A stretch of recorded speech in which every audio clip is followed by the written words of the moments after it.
Are carbs bad for you?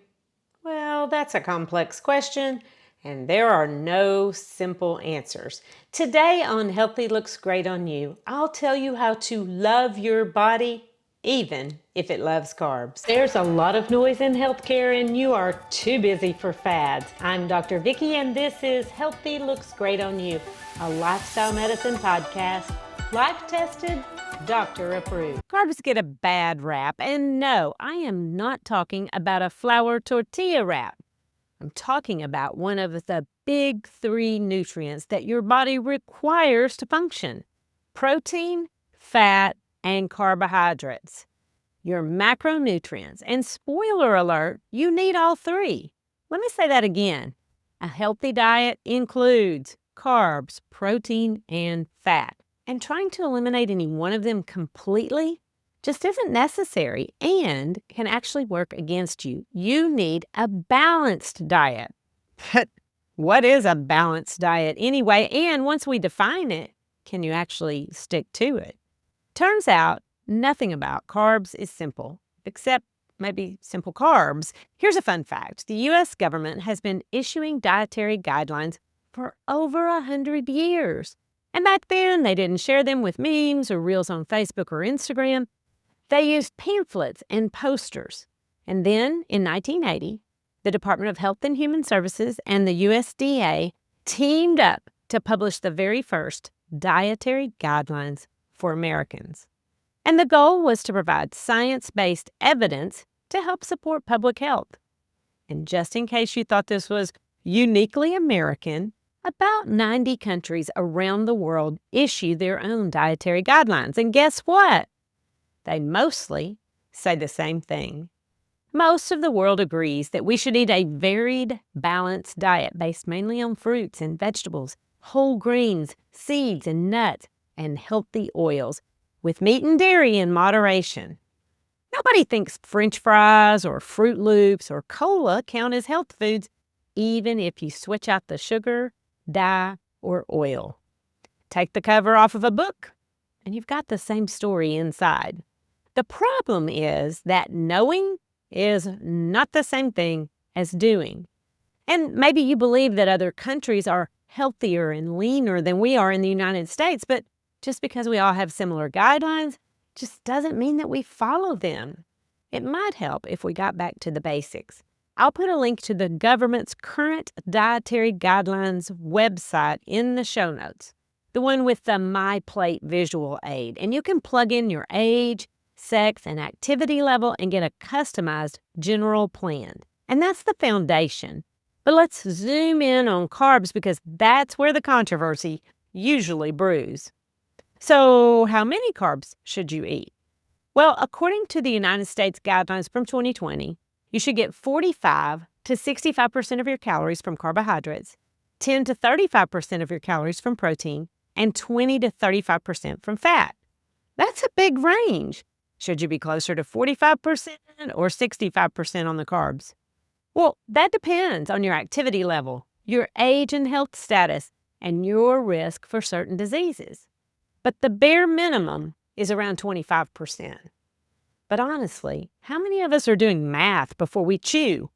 Unless you're on a program or working with a dietitian, most of us are just picking up a fork, not a calculator.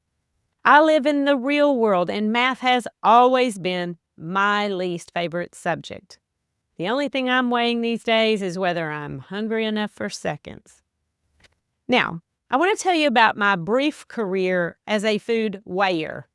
Once upon a time, I did buy one of those little food scales. I was trying to limit my protein because my kidneys had taken a big hit from a medication. And I used that scale about 3 times before it lived in my cabinet for 3 years, and then it went on to appliance heaven. Do you have any idea how tiny 2 ounces of anything is? Exactly. Now, if you have kidney disease, you do need to limit your protein, or if you have diabetes and you need to watch your carbohydrates, please follow your healthcare provider's advice. But for the average person who doesn't want to live by food math, let's talk some practical, no calculator needed advice. Sounds good? Okay, let's start with the assumption that you want a balanced diet. You're aiming to get roughly half of your fuel from carbohydrates because that's your body's main source of energy. So why all the controversy? Well, because not all carbs are created equal. You've got simple carbs, complex carbs, and fiber. And maybe that's why nutrition seems so complex, but it doesn't have to be. Most Americans do, in fact, get about half their calories from carbs. And the percentage is actually trending slightly downward. But since we've already decided math and chewing don't mix, let's just take a different approach and focus on quality over quantity. Choose carbs that love you back. Eat whole foods. That means fruits, vegetables, and whole grains. Eat more of those. Less sugar, salt, and saturated fat. Carbs are not bad, but the type of carb matters greatly. Complex carbohydrates are found naturally in whole grains, and fiber is found, remember, only in plants, fruits, veggies, nuts, seeds, and whole grains. But here's the deal. Even processed grains do contain some nutrients.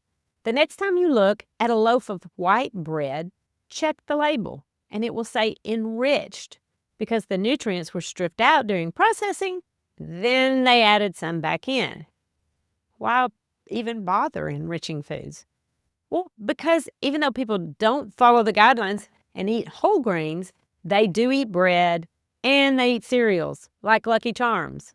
And fortifying those foods has been a huge public health success story, especially in preventing neural tube defects in babies' brains and spines. So yes, processed grains offer some nutrition. Whole grains will always get you more.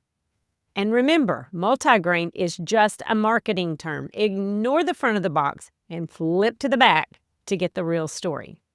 Now let's talk sugar. Simple sugars occur naturally in foods like fruit, but refined sugars, that's a different story. They're added to drinks, desserts, and even your favorite protein bar.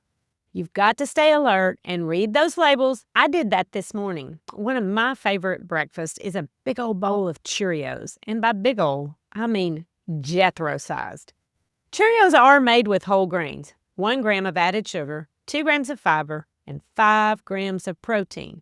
Then I added a handful of blueberries for a dab more fiber and a dab more natural fructose and a dab more protein, and I topped it off with unsweetened soy milk, which gave me another 7 grams of protein and no added sugar. So here's my breakfast breakdown.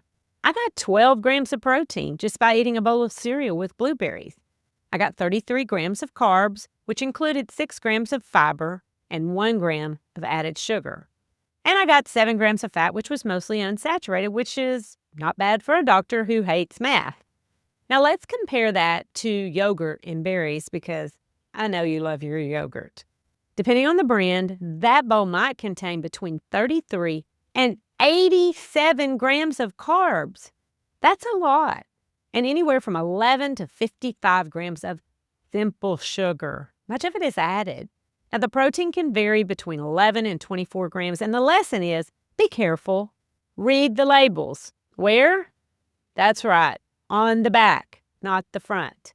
And the goal is balance. When you combine carbohydrates with fat and protein in your meal, like I did this morning, you stabilize your blood sugar and feel full longer. And since I mentioned blood sugar, let's have a mini medical school moment. When you eat carbs with protein and fat, digestion slows down. And that means that the insulin levels do not spike as high, you get fewer energy crashes, and less hangry behavior towards your coworkers. And not all sugars are created equal either. The fructose in a grape is very different from high fructose corn syrup in soda. And even if you decide to swap it out for cane sugar instead of corn syrup, it's still not the same as fruit. White bread at least gives you a little calcium, potassium, and some B vitamins, but a sugar-sweetened beverage? No redeeming qualities. Oh, before you reach for that electrolyte drink, check that label too. Which side? Yes, the back. I see a hand raised in the back of the class. What do you need? A hall pass? Oh, you don't get enough fiber, you can't go to the bathroom. Well, that's a different problem. A permission slip? Well, sure, you have full permission to eat carbs. as long as you make wise choices. Now, let's look at the fiber factor very quickly. Here's the deal. If you eat foods that love your body, those that are high in fiber and minimally processed, you'll stay satisfied longer. You'll keep your gut healthy and naturally manage your weight. And yes, if you get enough fiber, you will need that hall pass to go to the bathroom. Fiber helps you feel full, keeps your gut microbiome happy, and bonus, makes your doctor proud. All of the cardiologists and gastroenterologists just said amen. If you eat good carbs, you'll have fewer cravings, fewer binges, and more energy. Got it? Okay, let's try a visual. Picture a sliding scale. On one end, you've got donuts and soda, and on the other, you've got fruits and vegetables. And in between, you've got some foods with added sugar, but also with some nutrients. Try just sliding that scale towards the healthy side. Feed your body more of what's good for it and less of what isn't. I always say, fill up on the good stuff. And that is especially good advice when we're heading into the holidays where your Aunt Edna is practically force-feeding you pecan pie. Go into the dessert season satisfied and full of fiber-filled carbs, and you'll have less room for Karo syrup. And don't forget the rock star of carbs, beans. They are jam-packed with both protein and fiber and vitamins and minerals, and they are gentle on your cardiovascular system and great for your gut. So move in the right direction, one meal at a time.